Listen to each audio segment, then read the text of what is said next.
Hey everybody, I'm going to do a couple of recordings here about some Chapter 5 material, time value of money information. Now first let me tell you that there's a lot of different ways to do time value of money, but I always like going back to the very basics, almost essentially the way that I learn, because I think if you understand things from the very simplest level of foundation, using some technology and tools can help you do this a little bit better. I've already shared a link for how you can go and find some financial calculators to do this. There's also the ability to do these calculations using Excel if you're comfortable with Excel. But I always like bringing people back to the basics. So what I have here in front of you is the future value of a dollar table. Now let me talk about the types of calculations that you can make. When you're talking time value of money, there are only 4 different types of calculations that you can make. And basically, if you are to use the table method like I'm showing here, there's 4 different tables. Even if you're not going to use the tables, but you're going to use one of the technology pieces, so something off of the internet, like one of those financial calculators, you have to at least know which table to use when you read the scenario that you're given, and so you know the numbers that you have to calculate. So what I'm going to do is talk to you about 2 questions, the magic 2 questions that you have to answer for yourself in order to make sure that you're using either the right formula, the right table, or the right financial calculator. Okay, so the 2 questions are, when we're talking about money in a particular scenario, are we talking about one payment or multiple payments? Are we talking about receiving money one time or multiple times? So that's the one question that we have to answer.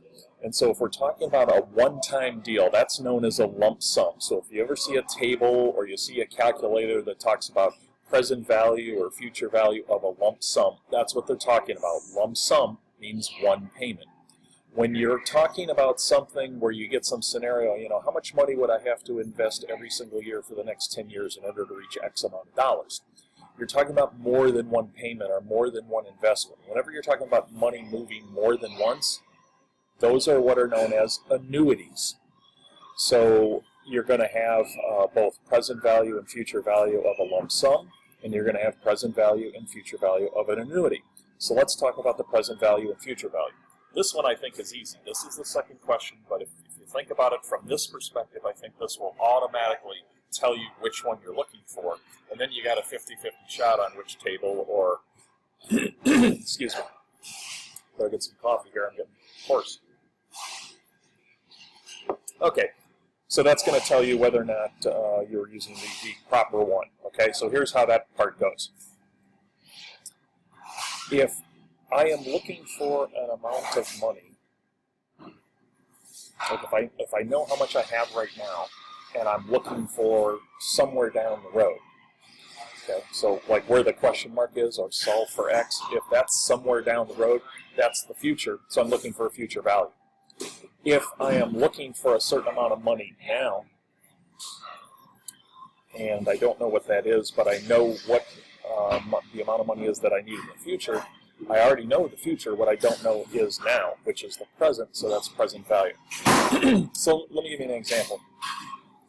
Let's say you just inherited $10,000 from a long-lost grandfather, and you've always had a dream to do this round-the-world cruise.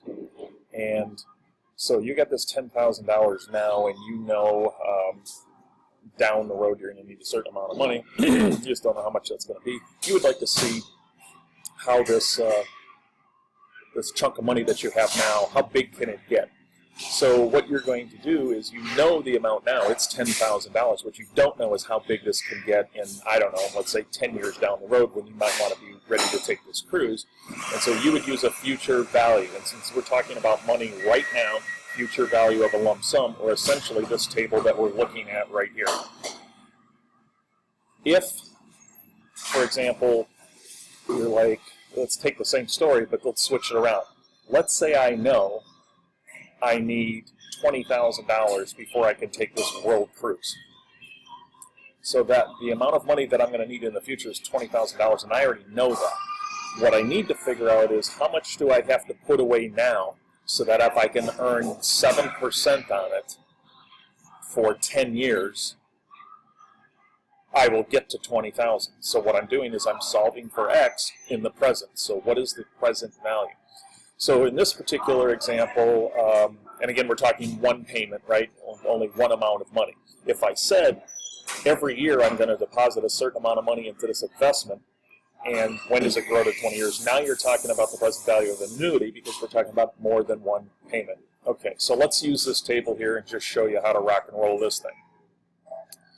So let's say I had that situation where I got this 10,000 bucks, and let's say I have a place where I can put this money. Now this table is probably a little unrealistic for today. We'd like to actually use it, but depending on how risky our investment is going to be, there's not a lot of safe choices here from a percentage point of view, because it starts at 4, and you can't get 4 in any federal government AAA rated bond. You can't get 4 in any CD on the planet, but for our example here, it will serve the purpose.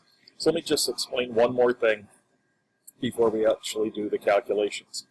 And that is across the horizontal top, or this portion right up here, where it has the percentages, okay? And then the other part, if you will, is the periods, okay? So let me explain why this is important. If in the problem, what we're talking about is an annual rate of compounding, means every year. So if we're talking about making multiple payments like we have an annuity situation, that just means one payment every year. So that means these periods equal years. That's 1 year, 2 years, 3 years, 4 years. And the percentages are going to be used just the way they are. So let me choose 8% for my example here. So this is annual compounding for 4 years earning 8%. So if I wanted to figure out what this $10,000 would grow to, I would find my periods being 4, because we're talking 4 years we have annual compounding. I would find my 8%, and then I would find where these two areas intersect, and it's what's called a factor. The factor is 1.360.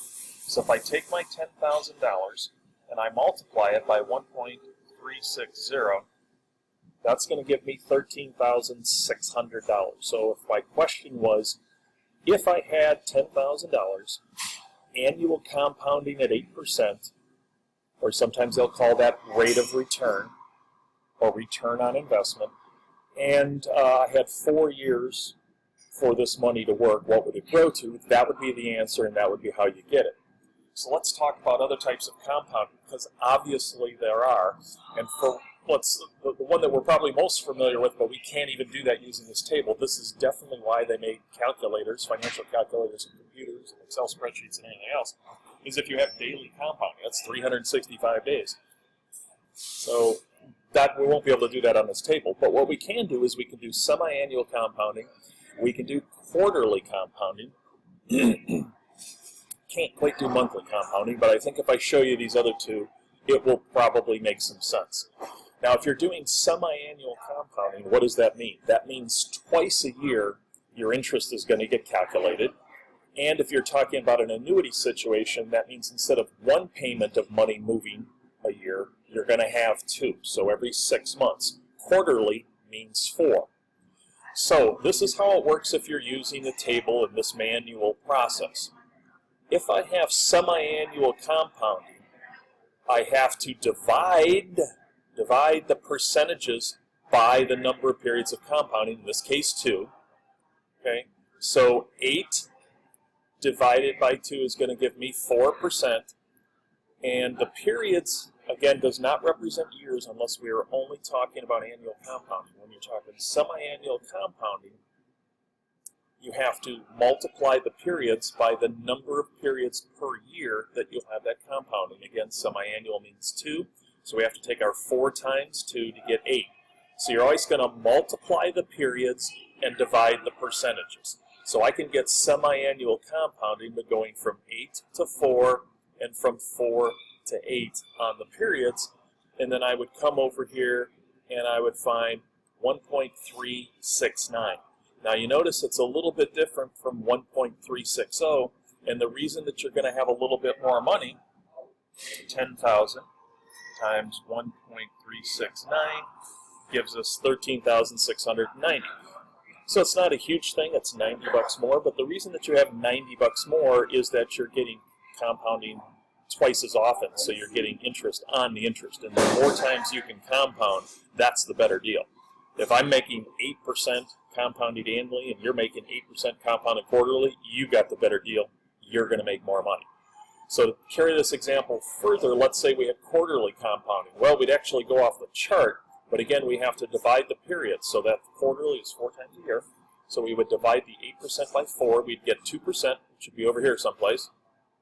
In the periods, we'd have to take where we started. Our number of years is 4, but we're talking about quarterly compounding, which means 4 times a year.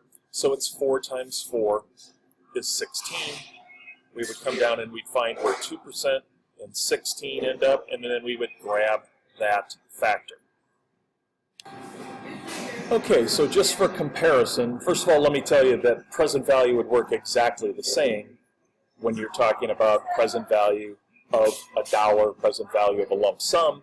It's just that instead of having numbers greater than 1, you would have decimal points less than 1, because what the future value is always going to be the largest number.